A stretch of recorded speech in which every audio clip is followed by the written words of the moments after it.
Draupadi Murmu Siachen base camp कर्यो दौरो। सियाचिन में तैनात सैनिकों ने संबोधित करता थकावारा साहस धैर्य और त्यागरी कर्या सराहना।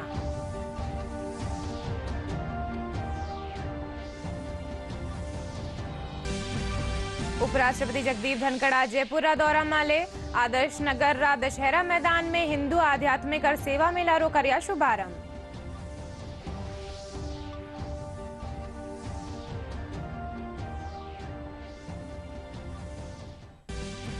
प्रधानमंत्री नरेंद्र मोदी सु शतरंज ओलंपियाड में स्वर्ण पदक जीतवाड़ा खिलाड़ी कर्या मुलाकात। साझा कर्या आपरा अनुभव।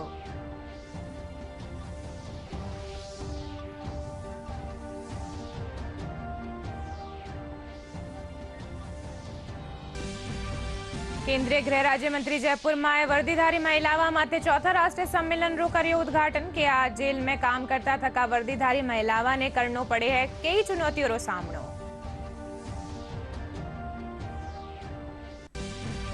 और बाड़मेर में अंडर 14 बास्केटबॉल और श्रीगंगानगर में राज्य स्तरीय हैंडबॉल प्रतियोगिता रो आगाज। प्रदेश भर की टीम ले रही है भाग।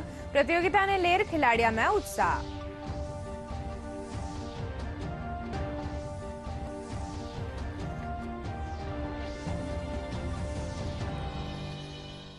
नमस्कार, राजस्थानी बुलेटिन में थारो घणो घणो स्वागत। मैं थारे सागे अर्निशा डाबले और खबरा विगतवार।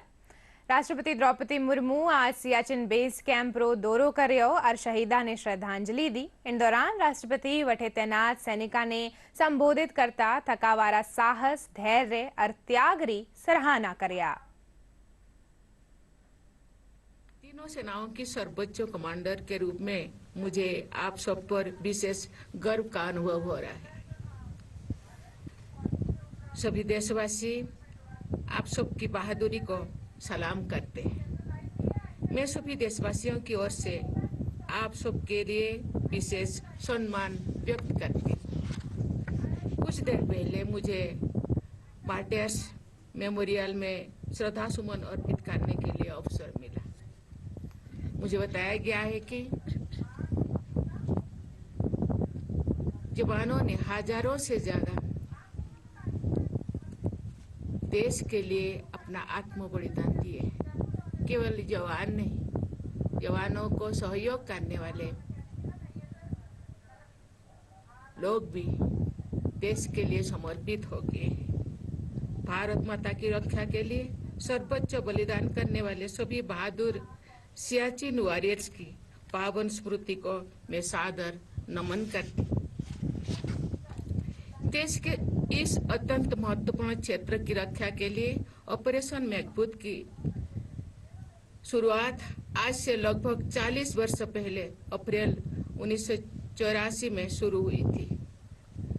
तब से लेकर आज तक भारतीय सेनाओं के बहादुर जवानों और अधिकारियों ने इस क्षेत्र की सुरक्षा सुनिश्चित की है।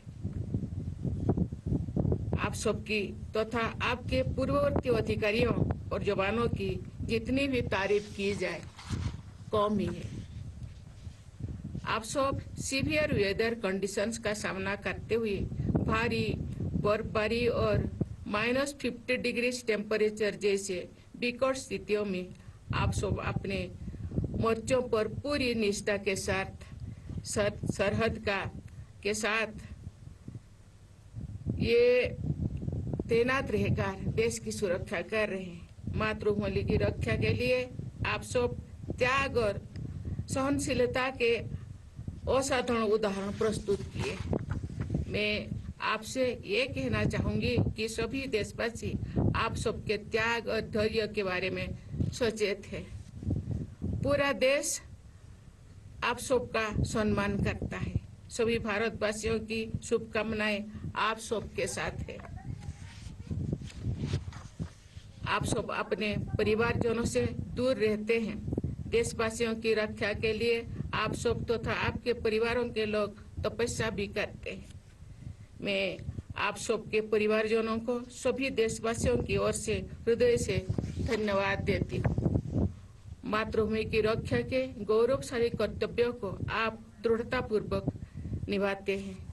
मेरा प्रार्थना है कि आप सभी स्वस्थ रहे और आप सबके परिवारजन स्वानंद रहे। धन्यवाद। जय हिंद, जय भारत।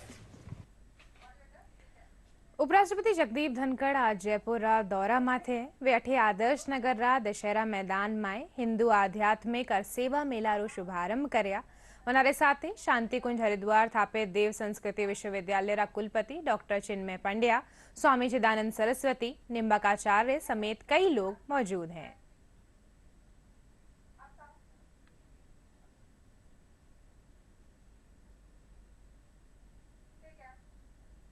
प्रधानमंत्री नरेंद्र मोदी सू शतरंज ओलंपियाड में स्वर्ण पदक जीतवा वाला खिलाड़ियों सू मुलाकात कर्या। इन दौरान खिलाड़ी अपना अनुभव साझा कर्या। आओ देखा एक रिपोर्ट। सर, ये फर्स्ट टाइम इंडिया ने दोनों गोल्ड मेडल जीते हैं और टीम ने जिस तरीके से प्रदर्शन किया है वो बहुत ही बढ़िया था। मतलब 22 में से 21 पॉइंट बॉयज ने और 22 में से 19 पॉइंट गर्ल्स ने, टोटल 44 में से 40 पॉइंट हमने लिए। बढ़िया प्रदर्शन आज तक पहले कभी नहीं हुआ। कभी नहीं। वहाँ पर क्या माहौल था? पहली बार हम जीते, सब लोग हमारे लिए भी खुश हो गए बहुत, क्योंकि हमने इतना खुशी मनाया। तो सबने एक्चुअली हर अपोनेंट्स ने भी आके हमें बधाई दी और हमारे लिए एक्चुअली खुश हो गए, even our opponents also. Sir, हमने देखा है कि लास्ट कुछ सालों में बहुत सारे जो स्पेक्टेटर्स है वो बहुत रूट कर रहे थे कि दूर दूर से वहां पे सिर्फ देखने आए थे ये मैच को, जो पहले मेरे हिसाब से इतना नहीं होता था। तो आई थिंक चेस की भी काफी पॉपुलैरिटी बढ़ गई, तो हमें देख के बहुत अच्छा लगा कि रूट कर रहे हैं।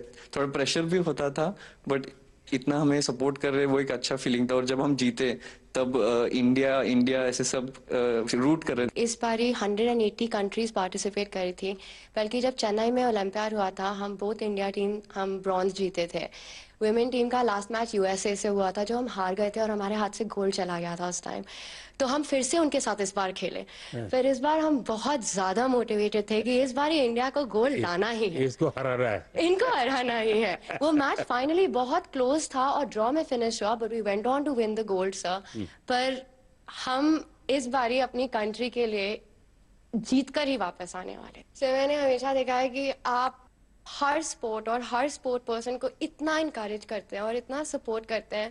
मुझे ऐसा लगता है कि आपका स्पोर्ट्स से बहुत बड़ा लगाव है, हर एक स्पोर्ट से। और मैं उसकी स्टोरी जानना चाहती हूँ ऐसा कि मैं आपको बताता हूँ कि कोई देश विकसित बनता है तो सिर्फ खजाने से नहीं बनता है कि उसके पास कितने पैसे हैं, कितने उद्योग हैं, जीडीपी कितना, इतने से नहीं बनता है।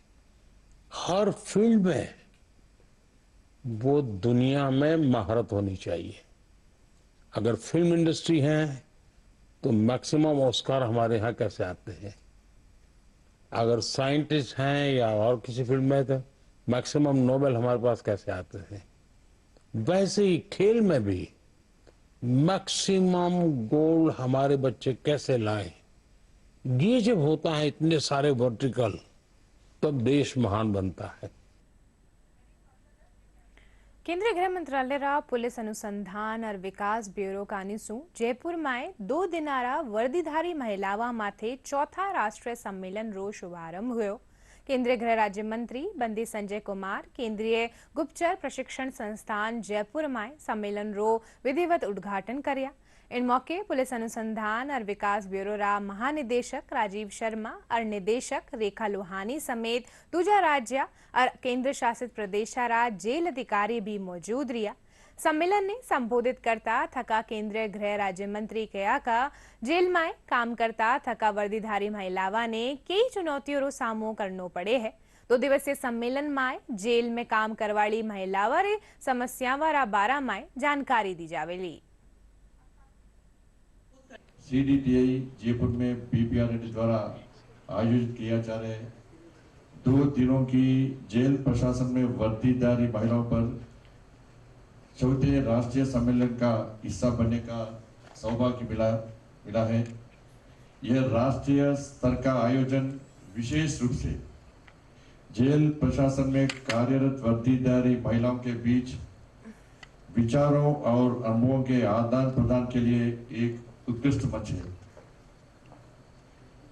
इस सम्मेलन से जेल प्रशासन और जेल सुधार के क्षेत्र में नवीनों विचारों के सृजन और प्रसार तथा बदलते परिदृश्य में लैंगिक समानता के लिए नए क्षितिज विकसित होने की उम्मीद है। ये bureau of police research development द्वारा जो जेल प्रशासन में वर्दीधारी महिलाएं कार्यरत हैं उनके संबंध में ये एक राष्ट्रीय सम्मेलन किया जाता है। तो ये उस कड़ी में चौथा सम्मेलन है जो आज यहाँ प्रारंभ हुआ है। ये 2 दिन का कार्यक्रम है। ब्यूरो की तरफ से हमेशा ये प्रयास रहा है कि जो भी पुलिस के समक्ष जो भी चुनौतियाँ हैं और जो भी नए जिस तरह के अपराध आते हैं उनको किस तरह से उनसे निपटना है कि उसके संबंध में समय रहते हुए कार्य प्रारंभ करें और उससे निपटने के लिए क्या रणनीतियाँ होनी चाहिए उस संबंध में एक कार्य योजना तैयार करके प्रस्तुत करें। ये जेल प्रशासन में जो वर्दीधारी महिलाएं हैं उनको अलग अलग चैलेंजेस के सम्मुखीन होना पड़ता है, चाहे वो इनएडिक्वेट ट्रेनिंग हो या इनएडिक्वेट कैपेसिटी बिल्डिंग हो या फिर आजकल उभरते हुए रेडिकलाइजेशन वाली प्रॉब्लम्स हैं या रिफॉर्मेशन रिलेटेड इश्यूज़ हैं। इन सब के बारे में उनको जो चैलेंजेस का सामना करना पड़ता है उसी को सामने में रखते हुए BPRND द्वारा ये कॉन्फ्रेंस आयोजित की जा रही है।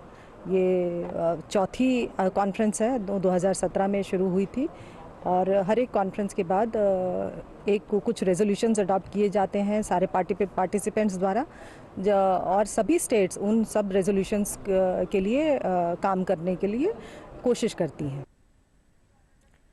केंद्रीय मंत्री गजेंद्र सिंह शेखावत विश्व पर्यटन दिवस री तैयारियां ने ले प्रतिक्रिया देता थका कया कि प्रधानमंत्री नरेंद्र मोदी री अगुवाई माए महे संकल्पबद्ध है कि आवड़ा बगत माए पर्यटन ने एक नवी ऊंचाई दे सकेला। पूरे विश्व भर में जिस तरह से पर्यटन की अपार संभावनाएं, अभी G20 के देशों ने भी अपनी मीटिंग में जिस तरह से इस बात का कमिटमेंट दिया है कि पूरे दुनिया के टूरिज्म को सस्टेनेबल टूरिज्म बनाते हुए आने वाले समय में टूरिज्म बेस्ड इकोनॉमीज किस तरह से डेवलप हों। और भारत क्योंकि ऐसा देश है जो टूरिज्म के दृष्टिकोण से दुनिया का सबसे बड़ा मार्केट भी है और एक महत्वपूर्ण दुनिया का डेस्टिनेशन भी है। ये जो दोहरी संभावनाएं भारत के पास में है, इनका लाभ उठाते हुए भारत की इकोनॉमी में जो टूरिज्म का अभी स्टेक लगभग 6% से कुछ अधिक है, इसको आने वाले 5 साल में हम 10% तक किस तरह से पहुंचा सकें, इस कमिटमेंट के साथ में हम काम करेंगे। टूरिज्म केवल एक मंत्रालय, पर्यटन मंत्रालय का विषय नहीं होता है, क्योंकि टूरिस्ट के आवागमन की सुविधा से लेकर के कम्युनिकेशन इन सब के विषय पर जिस तरह से सरकार ने काम किया है, माननीय मोदी जी के नेतृत्व में 10 साल में जिस तरह से रोड नेटवर्क सुधरा है, हमारे नए एक्सप्रेसवेज बने, हाईवेज बने, जिस तरह से एविएशन सेक्टर में एक क्रांति आई है, 75 की जगह आज 150 हवाई अड्डे काम कर रहे हैं। रेलवे में जिस तरह से इंफ्रास्ट्रक्चरल चेंज हुआ है, नए रेलवे स्टेशन बन रहे हैं, इलेक्ट्रिफिकेशन हुआ है, high speed semi high speed train चलने लगी हैं। ऐसी परिस्थिति में whole of the government approach के साथ में हम टूरिज्म सेक्टर को किस तरह से स्ट्रेंथन करें। कल माननीय उपराष्ट्रपति जी की गरिमा में उपस्थिति में सभी लाइन डिपार्टमेंट के मिनिस्टर साथ रह करके अपना कमिटमेंट टूरिज्म के प्रति जो है वो वहां रखेंगे, अपने विजन रखेंगे और हम माननीय मोदी जी के नेतृत्व में संकल्पबद्ध हैं कि देश के पर्यटन को हम आने वाले समय में एक नई ऊंचाई दे सकते हैं। विश्व पर्यटन दिवस रे मौके काल पर्यटका खातर जयपुर रा मॉन्यूमेंट्स और म्यूजियम में निःशुल्क प्रवेश रेवेलो। पुरातत्व और संग्रहालय विभाग रा निदेशक पंकज धीरेन्द्र बताया कि पर्यटन दिवस री इन बार री थीम टूरिज्म पीस राखी गई है। धीरेन्द्र बताया कि विश्व पर्यटन दिवस माथे आमेर महल, नाहरगढ़, हवा महल, जंतर मंतर और अल्बर्ट हॉल समेत सगला मॉन्यूमेंट्स और म्यूजियम परा पर्यटकारो तिलक लगार स्वागत कराए जावेलो। इनके साथ ही कई कार्यक्रम भी राख्या जावेला। पर्यटन दिवस पर्यटन विभाग का एक अभिन्न प्रोग्राम है जिसमें पर्यटन का प्रचार प्रसार होता है और इस मौके पर पुरातत्व विभाग द्वारा सभी मॉन्यूमेंट्स और म्यूजियम्स जो हैं वो जनता के लिए फ्री कर दिए हैं। सब कल निःशुल्क रहेगा और इस पर्यटन दिवस के ऊपर कल सुबह 7 बजे जो है स्वच्छता अभियान के तहत सागर कुंड पे जो है सफाई अभियान चलाया जाएगा। इसके अलावा एल्बर्ट हॉल के ऊपर भी शाम को जो है कार्यक्रम है, इसमें एक कल्चरल प्रोग्राम है। पुरातत्व संग्रहालय विभाग की ओर से एल्बर्ट हॉल संग्रहालय को पर्यटकों के लिए निःशुल्क रखा गया है। साथ ही सभी पर्यटन स्थल जिनमें स्मारक और संग्रहालय शामिल है, जिनमें शुल्क लगता है वो सभी पर्यटकों के लिए निःशुल्क रखा गया। इस अवसर पर पर्यटकों का संग्रहालय में तिलक लगाकर स्वागत किया जाएगा। आने वाले बच्चों को टॉफ़ी और बड़े पर्यटकों को माला पहनाकर स्वागत किया जाएगा। जयपुरा भाजपा प्रदेश मुख्यालय में आज संगठनात्मक बैठक राखी जा रही है। बैठक में भाजपा प्रदेश अध्यक्ष मदन राठौड़, प्रदेश प्रभारी राधा मोहन अग्रवाल, संगठन महामंत्री BL संतोष और सदस्यता अभियान रा प्रदेश संयोजक अरुण चतुर्वेदी समेत पदाधिकारी और कार्यकर्ता मौजूद हैं। इन दौरान सदस्यता अभियान और आगामी उपचुनाव ने ले रणनीति तैयार करवा माथे विचार विमर्श करियो जा रही है। जो चल रहा है उसमें राजस्थान में बहुत उत्साह है कि आज हमारे देश में किस प्रकार की परिस्थितियां पैदा की जा रही है, किस प्रकार से विपक्ष हम पर और भ्रम पैदा करने के लिए, हमारे बारे में भ्रम पैदा करने का काम कर रहा है। विपक्ष किस प्रकार से और अनियंत्रित राजनीति कर रहा है, ऐसा अराजकता की स्थिति पैदा करना चाहता है। आप सब जानते हैं कि किस प्रकार से रेल की पटरियों के आगे और स्लैब्स रख दिए जाते हैं। मैं आदरणीय BL संतोष जी साहब से निवेदन करूंगा कि मेरे राजस्थान में 14 ऐसी घटनाएं होंगी कि रेल की पटरी के आगे सीमेंटेड स्लैब्स रख दिए जाते हैं, यानी अराजकता की स्थिति पैदा करने का काम किया जा रहा है। 2 तारीख को माननीय प्रधानमंत्री जी के सदस्य बनते ही हमारा जो मिस कॉल का पोर्टल स्टार्ट हुआ, सदस्यता की शुरुआत हुई। चलते हुए 3 तारीख को हमने यहाँ पर इसी सभागार में प्रदेश अध्यक्ष और माननीय मुख्यमंत्री जी को सदस्य बनाकर की शुरुआत की।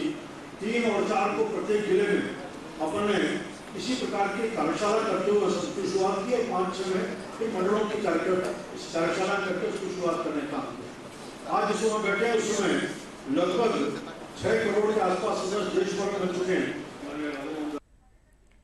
जयपुरा सवाई मानसिंह अस्पताल परिसर में दिसंबर माह सु इंस्टीट्यूट ऑफ कार्डियोवास्कुलर साइंसेज संचालित करियो जावेलो। चिकित्सा मंत्री गजेंद्र सिंह खीमसर काल संज्या इंस्टीट्यूट रा निर्माणाधीन भवन रो अवलोकन कर्या। इन दौरान वे निर्माण कामा रो गहन निरीक्षण कर इनने टेम माथे पूरा करबो रा निर्देश दिया। वे अधिकारियों ने निर्देश दिया कि सिविल कामारे साथे इंस्टीट्यूट में लगाया जाबा वाला उपकरण और जांच मशीनरी खरीदरी प्रक्रिया शुरू करे जावे। सामाजिक न्याय और अधिकारिता मंत्री अविनाश गहलोत कहा कि प्रदेश में पहली बार वेस्कुलर डिस्ट्रॉफी री बीमारी रा मरीजा ने सुविधा प्रदान करी जा रही है और पेंशन राशि में भी इजाफो करियो जा रही है। मंत्री गहलोत दूरदर्शन सु बातचीत में कहा कि सरकारी योजनावा सु वंचित वर्ग ने फायदो मिले, इन खातर सरकार प्रयास कर रही है।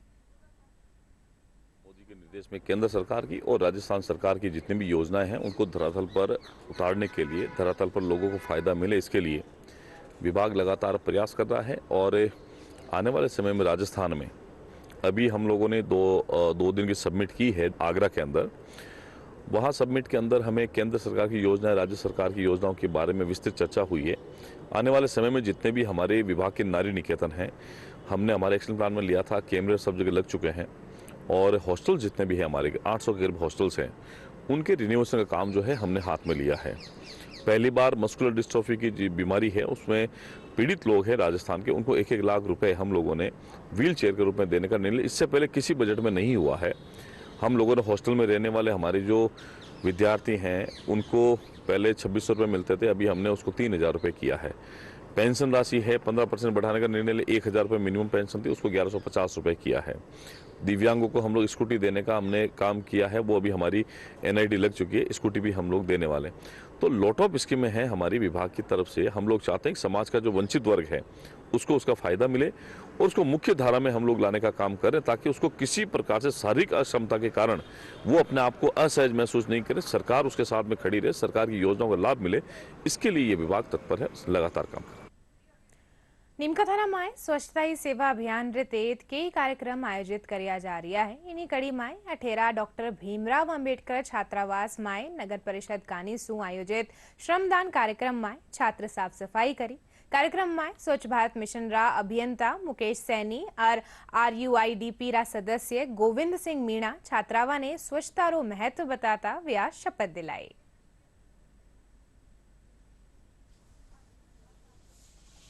अपना जो स्वच्छता ही सेवा अभी पखवाड़ा चल रहा है, तो उस पखवाड़े के तहत अपन एक अभियान जो चला रहे हैं, जिसके अंदर अपन हर जगह कैंपेन चला रहे हैं कि अपन जो जहाँ पे भी ब्लैक स्पॉट अपन को दिखते हैं, कहीं पर भी अपन को ऐसे जो पब्लिक प्लेसेस है, हॉस्टल्स है, कॉलेजेस है, तो वहां पर अगर अपन को ऐसी जगह दिखती है कि जहाँ पे अपन को लगता है कि यहाँ पे मेरे को सफाई करनी चाहिए, तो उस जगह अपन कैंपेन चला रहे हैं कि ये जो है अपने स्वभाव में भी और संस्कार में भी दोनों जगह स्वच्छता का अपना प्रचार प्रसार हो सके। इनका तना शहर में एफएसटीपी का निर्माण हो रहा है, तो उस एफएसटीपी के बारे में भी लोगों को जागरूक किया जा रहा है कि एफएसटीपी को अपन को कैसे यूज करना है, कैसे टोल फ्री नंबर आए तो अपन को कैसे अपने सेप्टिक टैंकों को खाली करवाना है और स्वच्छता में एक अपनी भागीदारी निभानी है। શાપુરારી દેવરિયા ગ્રામ પંચાયતમાં સંચાલિત આંગણવાડી કેન્દ્રમાં રાષ્ટ્રીય પોષણ માહ 2024 રીતે टाबड़ारी शारीरिक वृद्धि जांच और टीकाकरण करवाया जा रहा है और गर्भवती महिलाओं ने स्वास्थ्य पोषाहार और स्वच्छता ने लेर जागरूक करियो जा रही है। इनके साथ ही आंगनवाड़ी केंद्र में कई गतिविधियां आयोजित करवाई जा रही है। एएनएम स्नेहलता गुजर बताया कि गर्भवती महिलाओं ने साथे नवजात शिशुओं री भी नियमित जांच और टीकाकरण करियो जा रही है। और धात्री महिलाओं को बुलाते हैं, गर्भवती महिला की जांचें करते हैं और उनकी टीटी वगैरह लगाते हैं, 2 टीटी लगाते हैं। और जो नवजात शिशु होते हैं उनके 1.5 महीने, 2.5 महीने और 3.5 महीने और 9 मंथ और 1.5 साल में टीकाकरण कंप्लीट करते हैं। 1 सितंबर से 30 सितंबर तक उसमें बच्चों को जैसे एनीमिया है या कमजोरी है, इसके लिए उनको पोषाहार दिया जाता है और शारीरिक विकास है, मानसिक विकास है, अलग अलग इसके माध्यम से आंगनबाड़ी के अंदर पर अलग अलग गतिविधियां कराई जाती है। और धात्री महिलाओं को और गर्भवती महिलाओं को और 0 से 6 माह के बच्चों को पोषाहार दिया जाता है। पोषण सप्ताह के अंतर्गत गर्भवती महिला, धात्री महिला का वजन लेते हैं, उनका बीपी चेक करते हैं, उनका एचबी हीमोग्लोबिन चेक करते हैं। हीमोग्लोबिन के अंतर्गत जिस महिला का 10 ग्राम से हीमोग्लोबिन कम होता है उसको पीएससी या सीएससी पर रेफर करते हैं। फिर उसके आयरन सुक्रोज डॉक्टर के सलाह के अनुसार आयरन सुक्रोज लगाते हैं। बाड़मेर में राज्य स्तरीय अंडर 14 बास्केटबॉल प्रतियोगिता की शुरुआत हुई। इन दौरान जिला शिक्षा अधिकारी कृष्ण सिंह रानीगांव, समाज सेवी स्वरूप सिंह खारा, भाजपा जिला अध्यक्ष दिलीप पालीवाल समेत कई दूजा जनप्रतिनिधि मौजूद रहा। प्रतियोगिता में 110 टीमां हिस्सा ले रही है। भारतीय जनता पार्टी के आप दोनों ने पिछले साल इतनी मर्दानगी, राज्य भर के जो 50 जिले हैं, उन 50 जिलों से बालक और बालिका दोनों की टीम आई है। इसकी सिवाय अकेडमीज है, 2 हॉस्टल्स है, 17 प्राइमरी स्कूल्स है। इस प्रकार करके लगभग 104 टीमें हैं इसमें हिस्सा ले। तो मेरा नाम पालू प्रताप सिंह है। आज में आयोजित होने वाला tournament basketball under 14 girls and boys बहुत अच्छा होने वाला है। श्री गंगानगर रा लालगढ़ में आज 68वीं राज्य स्तरीय हैंडबॉल प्रतियोगिता की शुरुआत हुई। प्रतियोगिता में प्रदेश भर से 106 टीमां हिस्सों ले रही है। इन मौके रेलवे स्पोर्ट्स प्रमोशन बोर्ड रा सचिव प्रेम लोछाप बताया कि प्रतियोगिता में 1700 खिलाड़ी हिस्सों ले रहे है और प्रतियोगिता ने लेर उत्साहित था। कार्यक्रम में सादुल शहर विधायक गुरवीर सिंह बराड़ और पंजाब रा आबोरोड विधायक संदीप जाखड़ भी मौजूद रहा। जो लालगढ़ है वो स्पोर्ट्स का एक हब है और ये जो चैंपियनशिप आयोजन करा करके सभी ग्रामवासियों को और सभी लोगों को मोटिवेट करने का काम किया है और भी बच्चे हैं वो मोटिवेट होंगे और भविष्य में मेडलिस्ट तैयार होंगे। लालगढ़ गांव हैंडबॉल के देश का सबसे बड़ा हब है, जिसमें देश भर में ऐसा कोई गांव नहीं है जिसमें इतने खिलाड़ी एक प्रतियोगिता के लिए दिए हो। और आज इंटरनेशनल लेवल पे, नेशनल लेवल पे बहुत से खिलाड़ी यहाँ इस गांव से निकले हैं। अभी भी जो वर्ल्ड चैंपियनशिप हैंडबॉल की हुई, उस टीम का भी इंडिया का नेतृत्व करने वाला इसी गांव के लड़के ने हमारा यहाँ इलाके का नाम रोशन किया। मतलब बहुत बड़ी बात है, 1700 खिलाड़ी पूरे राजस्थान से हैंडबॉल के आए हुए हैं एंड छोटा सा कस्बा है अपना लालगढ़, तो एक बहुत बड़ी उपलब्धि है एंड ये बाकी सबके लिए प्रेरणा स्रोत है। अगर लालगढ़ में टूर्नामेंट हो सकता है तो बाकी जगह क्यों नहीं। और जैसे कि विधायक साहब अभी बता रहे थे, आगे इनका निरंतर प्रयास चल रहा है स्कूलों में, गांवों में ट्रैक्स बनाने का, कबड्डी, वॉलीबॉल, हैंडबॉल को और आगे ले जाने का। और जैसे कि बताया गया यहाँ पे भी लालगढ़ से 30 खिलाड़ी ऐसे हैंडबॉल के जिन्होंने भारत के लिए जिन्होंने मतलब हिस्सा लिया, भारत की टीम में खिलाड़ी रहे हुए, बहुत बड़ी बात है। મહારાષ્ટ્ર માલે બન્યા એક પરી સંચરણ તંત્ર રા અસર શું આબાલા દિનામાં પ્રદેશ રા દક્ષિણી और पूर्वी जिला में हल्की सू मध्यम दर्जारी बारिश होबारी संभावना है।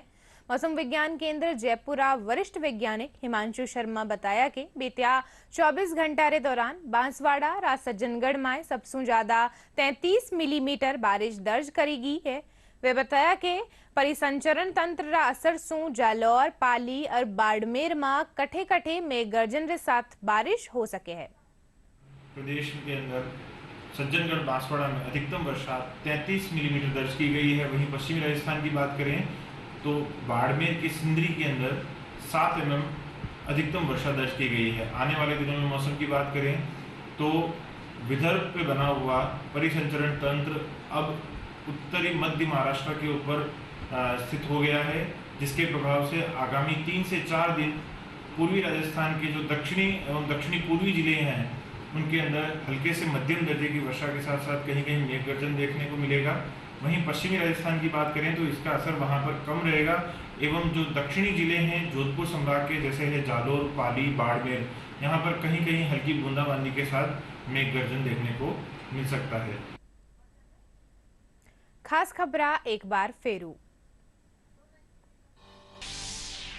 राष्ट्रपति द्रौपदी मुर्मू सियाचिन रा बेस कैम्प रो कर्यो दौरो। सियाचिन में तैनात सैनिका ने संबोधित करता थका वारा साहस, धैर्य और त्याग री कर्या सराहना।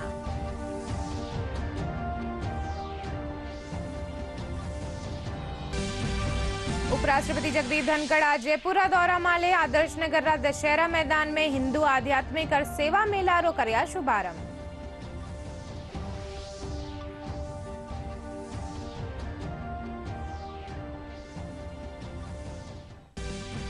प्रधानमंत्री नरेंद्र मोदी सू शतरंज ओलंपियाड में स्वर्ण पदक जीतवाड़ा खिलाड़ी कर्या मुलाकात, साझा कर्या आपरा अनुभव।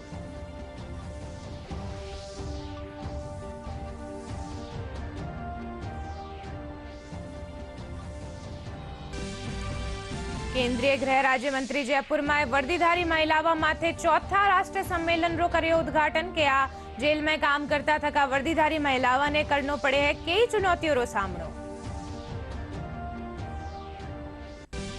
और बाड़मेर में अंडर 14 बास्केटबॉल और श्रीगंगानगर में राज्य स्तरीय हैंडबॉल प्रतियोगिता रो हुयो आगाज। प्रदेश भर री टीम ले रही है भाग। प्रतियोगिता ने ले खिलाड़ियों में उत्साह।